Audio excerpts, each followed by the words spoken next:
Okay, Assalamualaikum dan salam sejahtera kepada semua pelajar Sains tingkatan 4. So, hari ni kita nak ulang kaji. Bukan nak ulang kaji, kita nak tengok apa dah yang kamu jawab semasa pentaksiran hari tu. Kenapa boleh salah?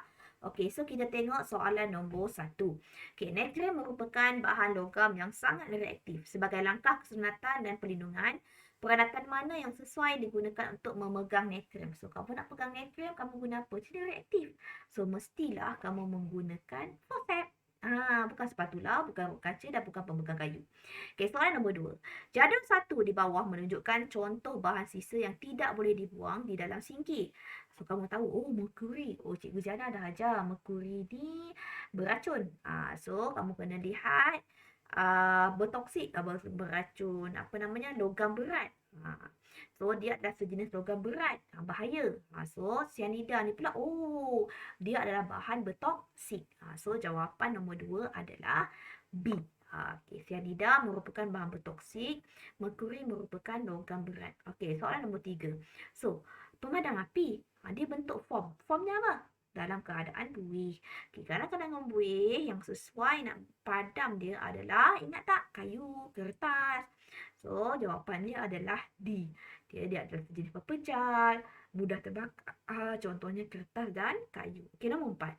Okey, seorang itu menunjukkan tanda-tanda berikut. Berhenti bernafas, tidak memberikan respon terhadap rangsangan dan tiada degupan jantung. So, ini adalah bukan tercekik. Kalau tercekik, Heimlich maneuver. So, jawapan dia adalah C. Kamu kena lakukan kepada dia adalah CPR. So, jawapan 4 adalah C. Okey, soalan nombor 5. Di manakah anda perlu meletakkan genggaman melakukan Heimlich maneuver? Orang yang tercekik tadi. Kat mana genggaman kamu nak letak? So, yang kamu letak adalah di bawah pusat? Kat jantung? Tak. Dia mesti di atas pusat. Okey, kalau di bawah pusat, nanti orang tu terbuang air dah pula. Okey, nombor 6. Okey, apakah kepentingan suhu badan yang normal? Kalau badan kita normal, badan kita sihat. So, maksudnya semua badan ataupun semua organ dekat badan kita akan menjalankan, akan berfungsi dengan baik. So, jawapan nombor 6 adalah C. Okey, nombor 7. Jadual menunjukkan keputusan yang diperoleh daripada sebuah kajian. So, kalau kamu tengok, berehat, berjalan, berlari ni adalah aktiviti fizikal. Faktor yang dipengaruhi oleh kadar denyutan nanti adalah aktiviti fizikal. So, kamu pilih jawapan yang berkenaan dengan aktiviti fizikal. Kalau A ni umur, tak. A salah. C jantina pun salah. D berkenaan atlet dan bukan pun bukan. So jawapannya adalah B. Semakin lasak aktiviti senaman, semakin tinggi kadar denyutan nadi. Okey, pergi kepada soalan nombor 8. Okey, kalau kamu tengok 8 ni tentang BMI.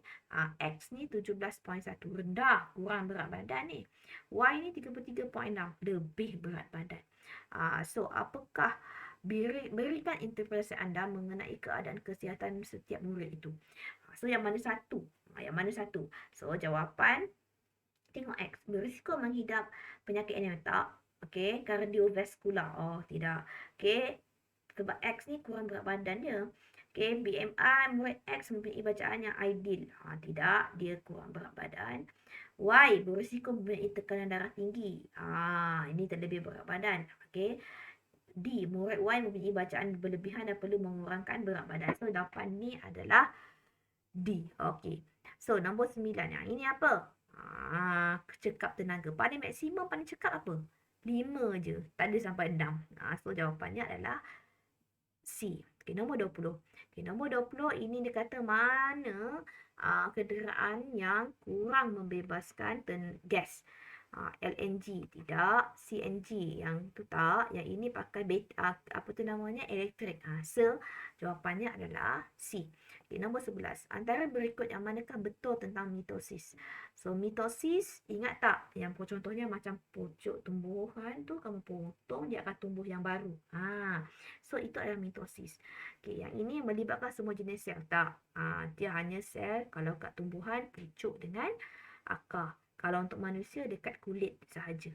Okey, menghasilkan tak? Yang ini untuk meiosis. Variasi je meiosis. Okey. Bilangan semata. Ini adalah meiosis. So, D, kandungan genetik adalah anak adalah sama dengan induk. Okey, soalan nombor 12. Okay, kalau nampak je ni, ini adalah proses pindah silang. Okay, ini adalah proses pindah silang. So, pindah silang ni untuk apa? Untuk menghasilkan variasi. So, mana jawapan yang berkenaan dengan variasi? Nombor 12 adalah A. Okay, nombor 13. So, kalau nampak 13, kena ingat ya.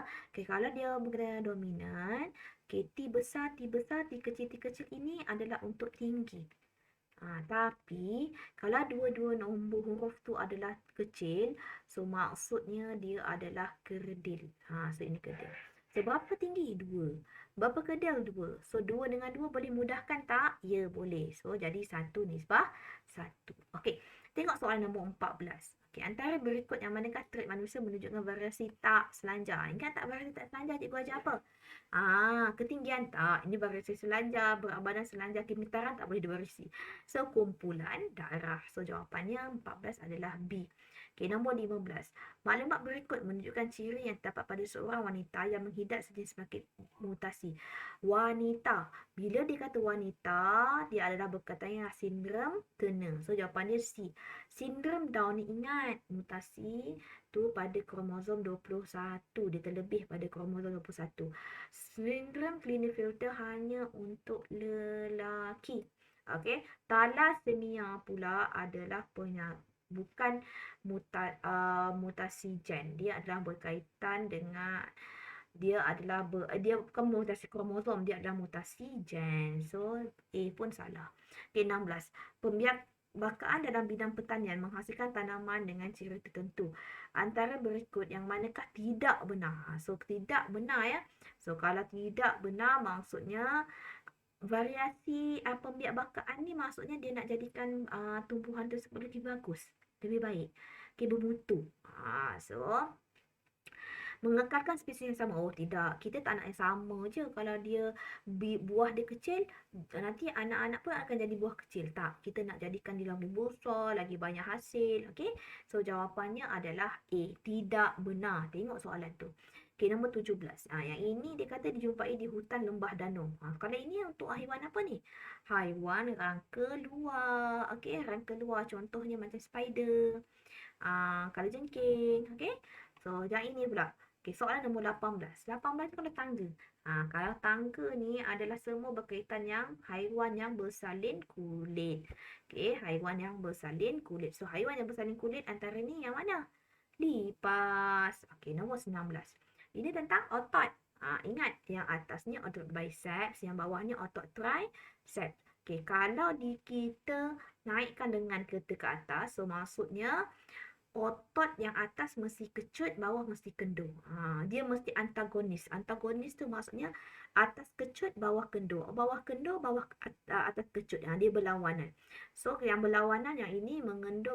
Salah lah sebab nampak tak? Dua-dua pun yang sama. So, tak boleh. D pun tak boleh sebab dua-dua mengecut. So, antara A dengan C. So, kalau nak naik lengan, atas mesti kecut, bawah mesti kendur. Kalau luruskan tangan, atas adalah kendur, bawah adalah kecut. Okay, ingat tu ya. Okay, nombor 20. Kita tengok nombor 20. So, dia kata yang bersifat sebagai cushion. So, yang bersifat sebagai cushion ni adalah contohnya dia menyerap tekanan. Apa tu? A, B, C, D. So, ia adalah A, cecair synovial. Okay, nombor 21. Dia kata pada wanita. Kalau X ni, tahu ini kelenjar apa? Ovari. So, pada ovari ini, dia menyebabkan wanita punya masalah lah. Okay, adakah A? Tak. Aras glukosa ni kelenjar pankreas. Kadar metabolisme ni kelenjar adrenal. Pertumbuhan terbantuk ni pituitari. Okay, kita hit. Ingatlah yang betul lah yang berkaitan dengan ovari. Okay ya. Okay. Hari ni kita nak tengok soalan nombor 22 dulu ya. Okey, Johan mengalami pembengkakan di bahagian lehernya.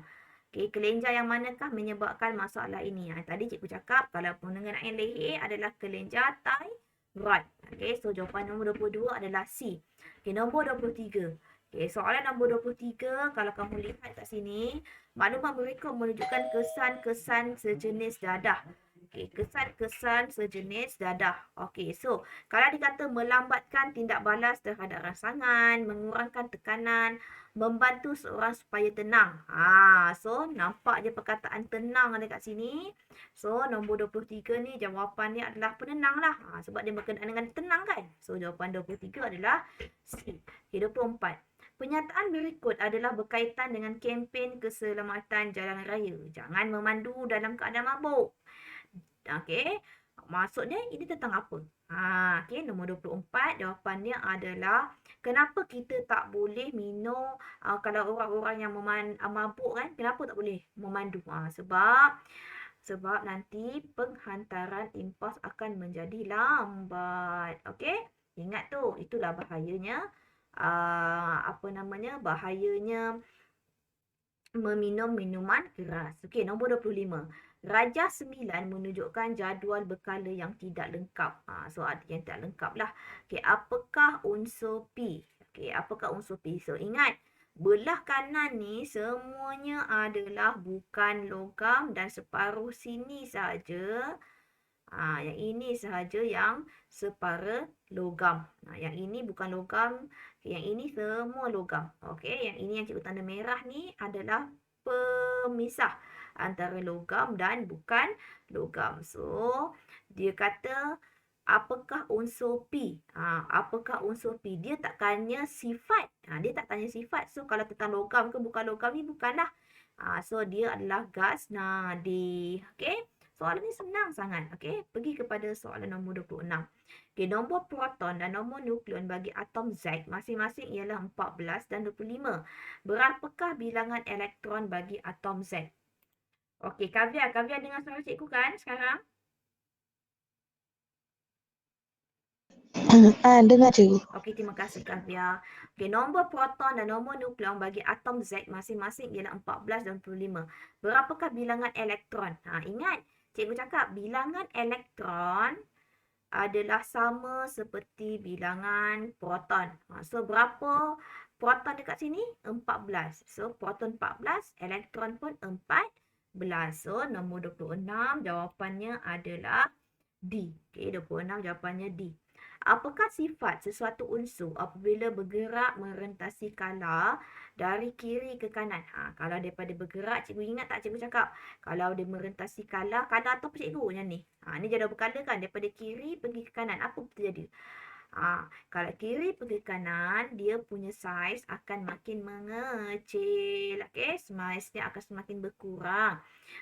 So, jawapannya adalah saiz akan berkurang dan sifat dia akan semakin bukan logam. D ke? Nombor 27? Oh, salah. Saiz semakin berkurang, sifat semakin berkurang. Oh, dia mengenai sifat. Okey, so jawapannya adalah, So, jawapannya adalah D. Sifat kekonduksian arus elektrik semakin berkurang. Actually, kalau bagi saya C ni pun betul ni. Sifat bukan logam. Oh, sorry. Kiri pergi ke kanan. Betul lah. Kiri pergi ke kanan. Sifat bukan logam dan semakin berkurang. Oh, sifat bukan logam semakin berkurang. So, salah lah. Okay. Sifat bukan logam akan semakin meningkat. Okay. So, 27 adalah D. Apakah kegunaan isotop fosforus 32? Pernah dengar tak? Fosforus 32 ni untuk apa? Dia kalau fosforus dia mesti berkenaan dengan baja. So, mana yang berkenaan dengan baja? So, dia adalah A. Okay. Penyerapan baja fosforus. Okay, nombor 29. Antara proses berikut yang manakah dapat menambah kekerasan sesuatu logam? So, kita nak tambah lagi kuat. So, dia mestilah pengaloyan. Kalau pengaloyan ni mesti disebabkan oleh logam sahaja. Okay, dia melibatkan logam sahaja. Okay, 29B. Okay, kita tengok soalan nombor 30. Okay, aluminium merupakan logam utama yang digunakan dalam pembinaan kapal terbang. Apakah alloy yang digunakan untuk membina kapal terbang? Cikgu dah ingatkan kan hari tu kena hafal fungsi setiap alloy. Nak bina kapal terbang nak pakai apa nama alloy dia? Adakah timah? Tidak. Gangsa? Metal. Besi? Lagilah. Bukan, ni adalah logam biasa. So, jawapannya adalah D. Duralumin. Okey. Pergi kepada soalan nombor 31. Okay, nombor 31, mengapa seramik digunakan dalam pembuatan gigi palsu? Kenapa? Okay, sebab kita nak, kalau nak buat gigi palsu, dia mesti kuat. Kemudian kalau kamu telan apa-apa, benda yang beresid ke, benda yang beralkali, dia tahan. So, dia mesti adalah sejenis yang kuat, keras dan lengai terhadap bahan. Lengai terhadap bahan kimia tu maksudnya dia tahan kepada bahan kimia. So 31 jawapan dia C. Okey, boleh ya. Okey, 32.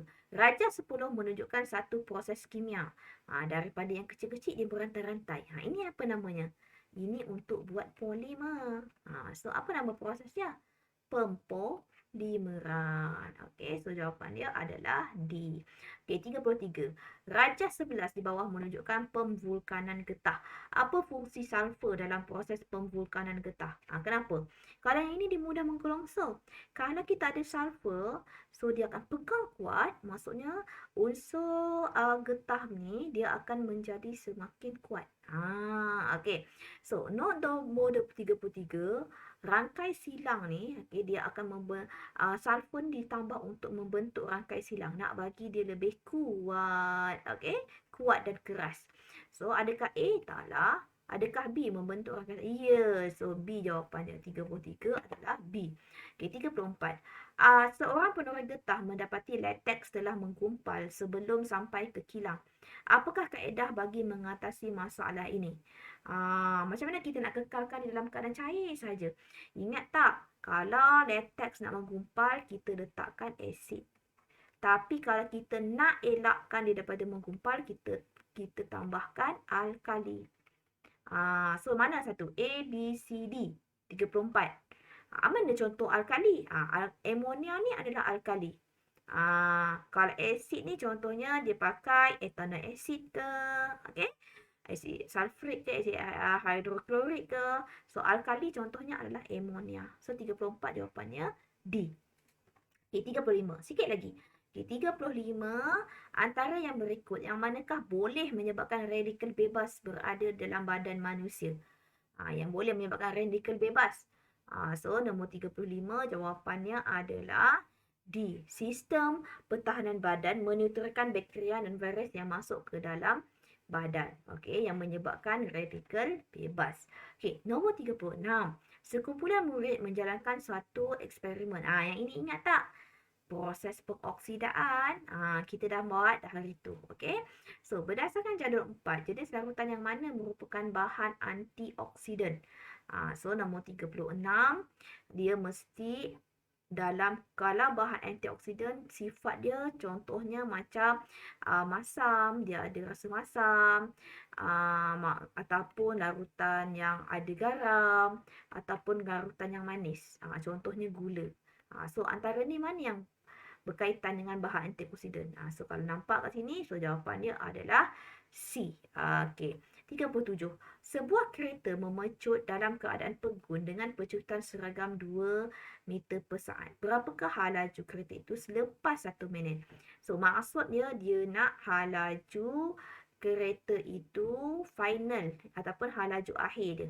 Okey, pecutan dia adalah 2. So masukkan dalam formula 2.0, yang ini untuk pecutan, sama dengan halaju akhir. Halaju akhir kamu tak tahu, so kamu letak V, tolakkan dengan halaju awal. Halaju awal ni dalam keadaan pegun. So dalam keadaan pegun tu maksudnya halaju dia mesti kosong. Bahagikan dengan masa. So masa berapa ni? 1 minit. So tapi kat sini dalam saat. So minit ni kena tukar dulu saat. 1 minit ada berapa saat, Kavya? 1 minit ada berapa saat? 1 minit ada berapa saat? 60 saat. Okay, so 60. Pandai. So nak dapatkan V macam mana? So V sama dengan 60 bawa ke sana jadi darab. So 2 kali 60, 120. Okay, meter per saat. So 37 jawapannya D. Okay, tuliskan ya jalan kerja dekat buku ya. Okay, nombor 37 dah. Pergi kepada soalan nombor 38.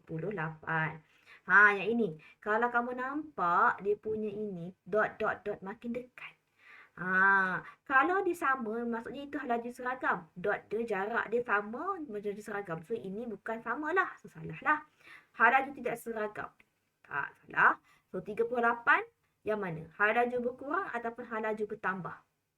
Kalau hal laju bertambah, okay, arah gerakan tu maksudnya ini first, ini last. So maksudnya dia punya arah gerakan, dia punya titik dia semakin jauh. So kalau makin jauh, maksudnya hal laju dia adalah semakin bertambah. Ingat tu. Okay, ingat tu. Okay, so maksudnya ini awal, ini akhir. Okay. Okay. Kemudian pergi kepada soalan nombor 39. Rajah 13 menunjukkan titisan hujan pada payung boleh dikeringkan dengan memutarkan payung dengan laju dan menghentikan secara mendadak. Apakah sifat titisan hujan? Apa aplikasi yang digunakan? So, kalau ini dia menggunakan konsep inersia. So, jawapannya adalah B. Okay, antara berikut, nombor 40 ya. Antara berikut yang manakah merupakan kewajaran setengah negara memilih tenaga nuklear sebagai kenapa tenaga nuklear digunakan oleh negara lain? Kita tengok nombor 1. Mampu memenuhi permintaan penggunaan tenaga yang sebagai ya, betul. Mampu mengelakkan kemalangan dan kecelakaan berkaitan dengan penggunaan tenaga nuklear. Tidak menyebabkan isu penyimpanan, tak. Persediaan untuk melawan kepada pelampau meminus. Tak. Ini disalahgunakan lah. So, jawapan dia 1 dan 2. So, 40 jawapan dia A. Okey, boleh ya Kavya dan Homnes. Terima kasih banyak-banyak datang kelas saya hari ni.